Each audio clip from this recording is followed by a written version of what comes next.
Hey gamers, it's me, Lightspiller79. This is my show.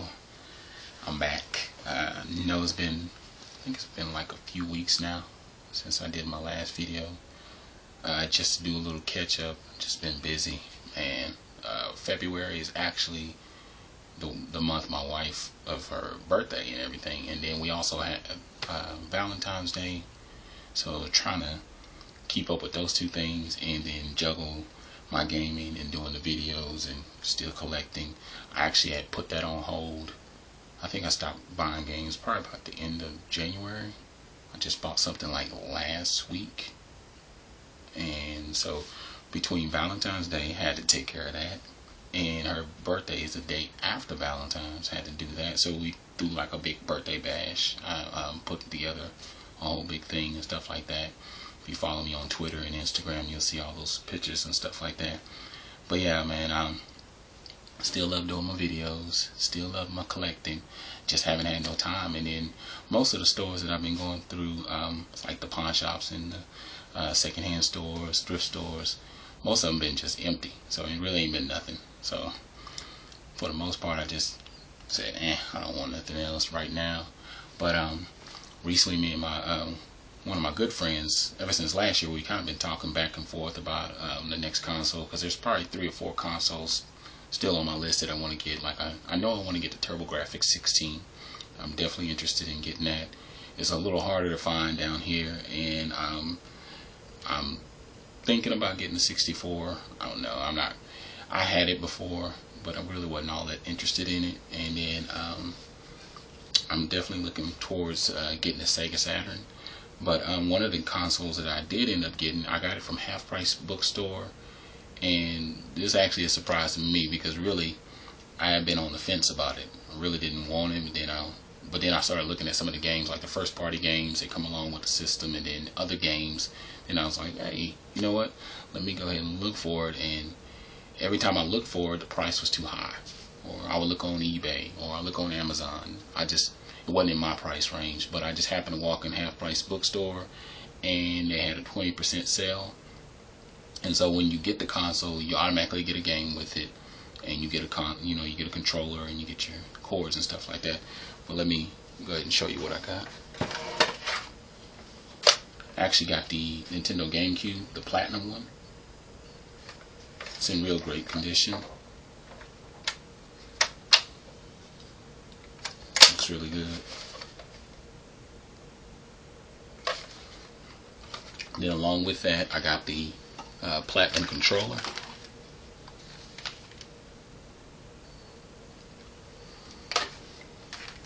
Got my plug.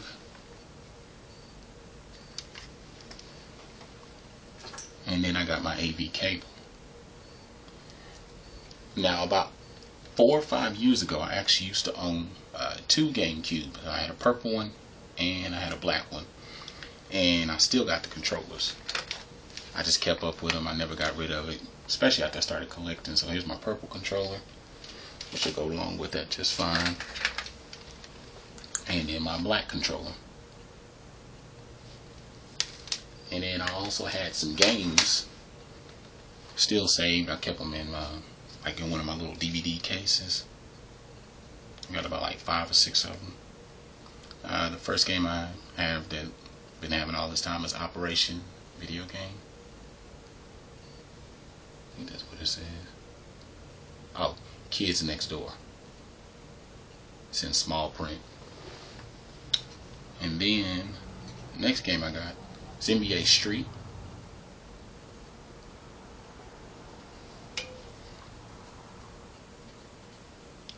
And was it WWF, The Day of Reckoning 2.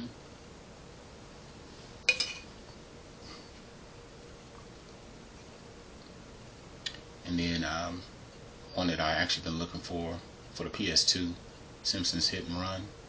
I couldn't find it. Every time I find it, I find the case, but inside the case is always the wrong game, and it just irks me. And then Robotech. Now, a game that a series that I love, that I actually got, the game that I got with the console itself. All this basically came bundled I think you could have any $10 game along with the console. The game was free. I think I only had to pay $3 extra. So total, I spent probably about $27 for the console, the one controller, the cords, and stuff like that. And then I got Resident Evil 4. And it actually came complete. It's got the booklet and the games. Nerd fact is that the GameCube actually came out in 2001. Was it November 2001? It was released in the States. It actually only sold about 21 million copies. And the processor that they used was like a 486 megahertz or something like that. And it only had 43 megs of space and RAM or whatever you want to call it. But it was like the first disc base for the Nintendo company out of all the consoles. It was supposed to be the successor to the Nintendo 64. Another additional nerd fact is that along with that, it was up against some pretty heavy consoles. It was up against the Xbox and the PS2, which, you know, out of all of the three, PS2 whooped the ass out of all of them. I mean, I got all of them, but still, PS2, as you can see, is my baby. But I love my Xbox too. It's sitting up in there with its heavy. Oh, I forgot to show you another game. This is a PS2 game that I got, but actually inside of it had NBA Street for the GameCube. So yeah, anyway, the Nintendo GameCube was actually was supposed to be the first online-based console, right along with the Dreamcast. And you know, as you already know, the Dreamcast only sold maybe 10 million consoles, so it automatically got burnt out, and then they just moved over to the Wii. And there, an interesting fact, or another interesting nerd fact that I found out about the GameCube is that, and I thought I remembered this, I couldn't recall it, but now I remember, they used to have like the miniature DVDs, kind of like what the PSP did. You know, they got the little mini PSP movie, was it MD or something like that, the PSP disc. Don't quote me on that, but yeah, they used to have the DVD set that went along with it. And a few other games that I picked up that I've been looking for. This game I actually been looking for it, but every time I looked on it, it was either sold out. I even found it like on sale, and then I was looking up at the store at Best Buy and Amazon and a couple movie stores and stuff like that. Every time I went there, the price was too high. But I happened to get it for like $10, and of course, you know how I am. When if I got the money in my pocket, I'm going to spend it, which is 50 cent blood on the sand. I've actually been playing through this one. I've been playing through this and True Crime Streets of New York. I'm playing the True Crime Streets of New York on my Xbox, and then this on my 360. I'm probably on the 6th mission. I should be able to finish this probably about another day. When I'm working, I don't really have that much time. And then a game that I did have, I don't know where I put it. Oh, I put it over there, which is Burnt Out Paradise. These had this for the PS3. I got this last year, some time ago, for the 360 for $5. Well, actually, I ended up getting it for $3. They marked it down, and they marked it down because it had scratches on it. I even had the DVD or the disc cleaned thoroughly, and it still didn't work.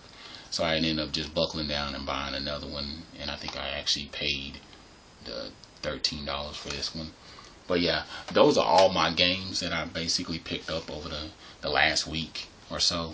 But moving along anyway, some of the my gaming thoughts, things that I just been thinking about. Because I know that I'm always asking you, how's your life as a gamer? Well, what's been going on in my life currently, I pre-ordered the God of War Ascension, the collector's edition. I should be able to do an unboxing on that. That'll be coming out next month, March 12th. And then tonight is as I'm recording right now, the Sony announcement. I'm hoping it's the PS4. Please, gaming gods above, let it be the PS4, so that I can get that. And as soon as that comes out, I'm definitely going to pre-order that. Me and Javier, my homeboy, or Hopeless Romantic, I call him Javier. We'll just say Javier. One of my good buddies. We always go back and forth about games that we love. He knows that I'm crazy about Sony and the PS3, or Sony and God of War, of course. But yeah, I'm definitely going to pre-order that once that comes out. And then sad news is THQ, which is actually a big gaming company from way back, probably about 20-30 years. They may even go back, they may even stretch back further than that. They've made games like Saints Row, let's see, Blood in the Sand by 50 Cent. They made a few other big games that are like older gens, like way back. But another unfortunate company that had to close, and it's a sad thing, because I myself, when I think about all these gaming companies close, I think it's just due to the marketing. We got all these handhelds now. You got the iPads, you got the cell phones. You can go buy all these little games or downloadable games that's kind of eating up the market. So I'm thinking with the PS4, based off what I've read, researched on, it's going to be digital only. I guess I was kind of torn about that idea, because to me, I'm the disc guy. I'm old school. I like the disc, but right now I probably have about 50 to 60 downloadable games. I got probably about 20 something to 30 something games, downloadable games on my PS3, and then about the same amount on my 360. So total, I probably have about 60 games, 50, 60 downloadable games. I'm thinking, well, if they're going to do it that way, at least make it backwards compatible to where I can still play my PS3 games on there, still have the Blu-ray, have good online, make the store better. I do like the updates that they've done on the stores and stuff like that, but I kind of want and this is on my own opinion, I kind of want the dashboard effect, kind of like what 360 has done. It just seems easily accessible, rather than the drop down menus that they're using right now. It's somewhat effective, but it doesn't serve justice to me, or it doesn't do the job. I like everything to be so innovative. If we're going to spend all this money, because I'm thinking that it's going to be about the same, somewhere in this neighborhood of what the PS3 did, I think they learned from their past mistakes with overcharging. Because I remember paying about $500-600 for the original PS3, the fat one. I got the Slim now, which I only paid about $300 for. But I think it's going to be about $399. I'm hoping that it has like a terabyte, at least like 1,000 gigs of space if we're going to go digital. Because at this point I download music, movies, games on my PS3, and I know that I got one that was 320.